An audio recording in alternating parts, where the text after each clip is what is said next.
नमस्कार दोस्तों, स्वागत है आपका ISPCS एकेडमी में। और आज है 4 जनवरी और हम देख लेंगे 4 जनवरी के महत्वपूर्ण करंट अफेयर्स को। और इससे पहले कि हम स्टार्ट करें, यदि आप चैनल पर नए हैं तो चैनल को जरूर सब्सक्राइब कीजिए। यहाँ पे पहला क्वेश्चन दिया हुआ है, देखेंगे। निम्नलिखित में से किस संस्थान द्वारा रूल ऑफ लॉ इंडेक्स जारी किया जाता है? यहाँ पर पहला ऑप्शन है international court of arbitration, world justice programme, world bank, इनमें से कोई नहीं। तो जो सही आंसर है वह है वर्ल्ड जस्टिस प्रोग्राम। चलिए आगे बढ़ेंगे और नेक्स्ट क्वेश्चन को देख लेंगे। निम्नलिखित में से किस मंत्रालय द्वारा प्रज्वला चैलेंज लॉन्च किया गया? चलिए देखेंगे। यहाँ पर पहला ऑप्शन है ग्रामीण विकास मंत्रालय, ऊर्जा मंत्रालय, गृह मंत्रालय और इनमें से कोई नहीं। तो जो इसका सही आंसर होगा वो होगा ग्रामीण विकास मंत्रालय। नेक्स्ट क्वेश्चन की ओर बढ़ेंगे। और मित्रों, निरंतर अभ्यास करते रहिए, क्योंकि निरंतर अभ्यास ही सफलता की कुंजी है। और मित्रों, मैं आपको बताना चाहूँगा कि UPPCS के कैलेंडर आ चुका है, जिसका एग्ज़ाम मई के महीने में है। और यदि आप UPPCS से रिलेटेड कोई तैयारी कर रहे हैं तो हमारे चैनल पर ज़रूर जुड़िए, हमारे चैनल के साथ, हमारे परिवार के साथ। इस पर मयंक सर और इमरान सर जो UPPCS की तैयारी है इससे रिलेटेड हर प्रकार के कोर्स, पॉइंटर, GS हर तरह से वीडियो को डाल रहे हैं, बना रहे हैं और बड़ी मेहनत के साथ, बड़ी मुस्तैदी के साथ आपकी पढ़ाई में, आपके सफलता के लिए प्रयासरत हैं। तो चलिए नेक्स्ट क्वेश्चन की ओर बढ़ेंगे। S&P 500 किससे संबंधित है? तो इस सुपर कंप्यूटर से, ई बिजनेस में एक नई तकनीक से, पुल निर्माण की एक नई तकनीक से, बड़ी कंपनियों के शेयरों का एक सूचकांक। तो जिसका सही आंसर होगा ये होगा ऑप्शन डी, बड़ी कंपनियों के शेयरों का एक सूचकांक।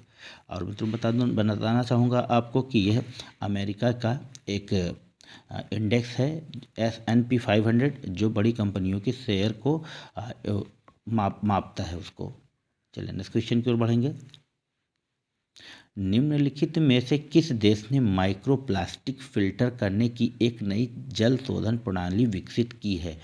तो ऑप्शन ए है उत्तर कोरिया, बी है दक्षिण कोरिया, सी है चीन और डी है जापान। तो जिसका सही आंसर होगा वो होगा दक्षिण कोरिया। और माइक्रोप्लास्टिक क्या होते हैं और कहाँ पाए जाते हैं? तो माइक्रोप्लास्टिक आप जो फेस वॉश यूज़ करते हैं, आप जो टूथपेस्ट यूज़ करते हैं, और जो महिलाएं और बहनें हमारी लिपस्टिक और जितने भी सौंदर्य प्रसाधन टाइप की चीज़ें हैं, इनमें माइक्रोप्लास्टिक पाया जाता है। और यह जब हम इनको धोते हैं तो ये हमारे घरों से निकल के नालियों में जाता है, नालियों से फिर नदियों में जाता है और फिर वहाँ के पर्यावरण को पोल्यूटेड करता है। तो इस तरह की जो टेक्निक है, ये माइक्रोप्लास्टिक वहाँ पर ना जाने पाए नदियों में, इसको फिल्टर करने की तकनीक को दक्षिण कोरिया ने विकसित किया है। चलिए नेक्स्ट क्वेश्चन की ओर बढ़ेंगे। हाल ही में प्रधानमंत्री नरेंद्र मोदी ने विश्व की सबसे बड़ी क्रूज सेवा की शुरुआत किस शहर से करने की घोषणा की है? तो क्रूज सेवा, जो पानी के जो क्रूज होते हैं, जो पानी में चलते हैं, उनकी बात हो रही है यहाँ पर। तो ऑप्शन है ए काशी, बी डिब्रूगढ़, सी हुगली, डी इनमें से कोई नहीं। तो जो सही आंसर है वो काशी है, कि करीब ये 2300 किलोमीटर की क्रूज सेवा होगी। और ये काशी से शुरू होके एक तरह से पर्यटन का काम करते हुए पश्चिम बंगाल होते हुए ये पहुंचेगी बांग्लादेश। बांग्लादेश तक ये सेवा चलेगी और करीब 1000 क्रूज चलाने का सरकार का जो है प्लान है। चलिए नेक्स्ट क्वेश्चन की ओर बढ़ेंगे। कभी कभी समाचारों में डोकरा शब्द का उल्लेख किया जाता है, निम्नलिखित में से कौन सा शब्द इसे उचित रूप से परिभाषित करता है? तो देखेंगे क्या उचित रूप से परिभाषित करता है। तमिलनाडु की प्राचीन जल संरक्षण पद्धति, रैंसमवेयर सॉफ्टवेयर, दक्षिण सूडान का आतंकवाद प्रभावित क्षेत्र और प्राचीन बेल धातु शिल्प का एक रूप। तो जिसका सही आंसर होगा वो होगा डी, प्राचीन बेल धातु शिल्प का एक रूप, डोकरा शब्द। क्योंकि डोकरा धातु शिल्प को अभी GI टैग प्रदान किया गया है, इसीलिए यह चर्चा में है। चलिए नेक्स्ट क्वेश्चन की ओर पढ़ेंगे। भारत में पर्स सीन फिशिंग के संबंध में निम्नलिखित कथनों पर विचार कीजिए। तो कथन है एक, इस तकनीक का व्यापक रूप से भारत के पश्चिमी तटों पर उपयोग किया जा रहा है। यह तमिलनाडु, केरल और पुडुचेरी के क्षेत्रीय जल में 14 समुद्री मील तक प्रतिबंधित है। इसका जो सही आंसर होगा नंबर यहाँ पर है केवल 1, केवल 2, सी में है 1 और 2 और डी में ना तो 1 ना तो 2। तो जिसका सही आंसर होगा ये होगा केवल 1 यानी ऑप्शन ए।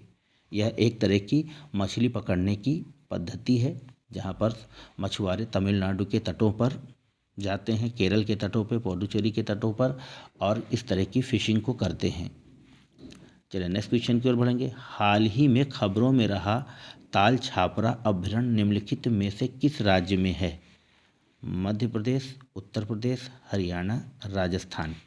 तो जो सही आंसर है वह है राजस्थान। ये ब्लैक बक के संरक्षण से संबंधित है यह अभ्यारण्य, वही ब्लैक बक जिसको सलमान खान ने मार दिया था। हाल ही में राष्ट्रपति ने किस प्रदेश में संविधान उद्यान का उद्घाटन किया? राजस्थान, दिल्ली, उत्तर प्रदेश, पंजाब। तो इसका सही आंसर है राजस्थान। नेक्स्ट क्वेश्चन की तरफ बढ़ेंगे और ये लास्ट क्वेश्चन है। हाल ही में चर्चा में रहा एशियाई प्रशांत डाक संघ का मुख्यालय कहाँ स्थित है? जकार्ता, ऑप्शन बी में है बैंकॉक, ऑप्शन सी में है ताइवान, ऑप्शन डी में है टोक्यो। तो इसका जो मुख्यालय है वो थाईलैंड के बैंकॉक में है और ये इसलिए चर्चा में रहा है कि अगले महीने यानी इसी महीने की जो ये भारतीय एशियाई प्रशांत डाक संघ की जो अध्यक्षता है वो भारत को सौंपी गई है। तो मित्रों यह थे कुछ महत्वपूर्ण 10 प्रश्न। आशा है आप लोगों को पसंद आएंगे। चैनल को लाइक कीजिए, शेयर कीजिए, सब्सक्राइब कीजिए और अपने लक्ष्य को प्राप्त करने के लिए निरंतर प्रयासरत रहिए और उसी लक्ष्य के पीछे भागिए जिसमें आपको जीवन दिया है और आप जिससे आगे बढ़ सकते हैं। निरंतर अभ्यास करते रहिए। जय हिंद, जय भारत। आपका दिन शुभ हो। नमस्कार।